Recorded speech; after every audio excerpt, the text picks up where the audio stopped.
I've always been good at philosophy. I've always enjoyed philosophy. So what have I done? Well, I went and did half an English degree.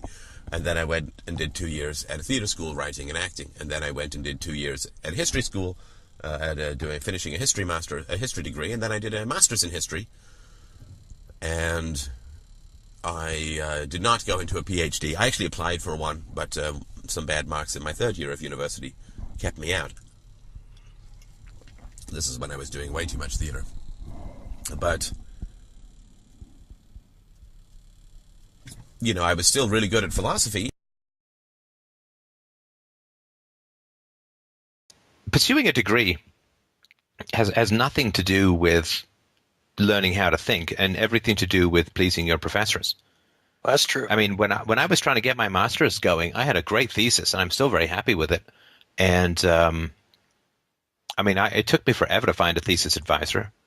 And I graduated way long after everyone else got their degree because nobody could figure out whether I should or shouldn't graduate. And I ended up getting an A and all that. But man, it was a battle and a half. I mean, it was much harder to get the degree and to find the advisor than it was to research and write like a 100-page thesis on the history of philosophy, because everybody, just over-specializes.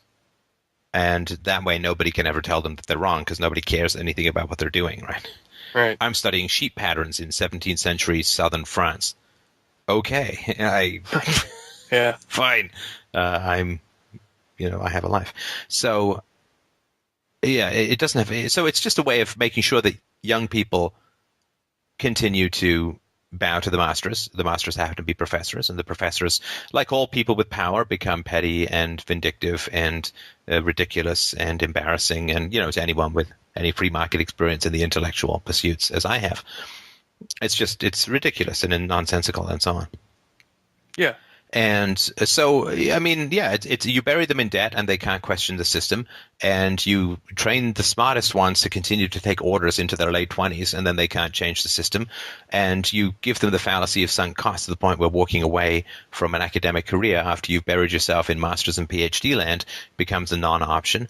And then, of course, in the PhD land, because there's tenure doesn't mean that unpopular professors never get fired. It means that unpopular professors never get hired because you can't ever get rid of them, right? And also, of course, universities have pointed towards governments rather than students because governments now provide a huge amount of their income.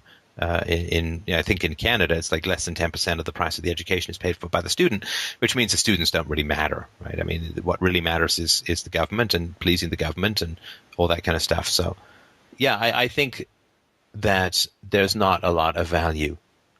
I've certainly learned a lot more through Free Domain Radio than I ever did through college. And all of the value that I brought to college was the value that I brought to college through philosophy, through objectivism and things like that.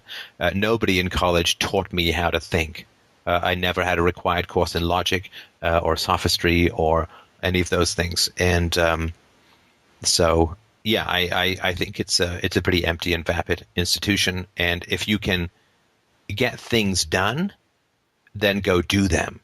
And if it's fine if you've got the money and you want to hang out and meet some fun people and go to some not too many classes and write some papers and all that, it's fine. Worse ways to spend your time. But it's, I think, not at all, even remotely, a necessary or fundamentally valuable institution at all. That's not been the case for forever.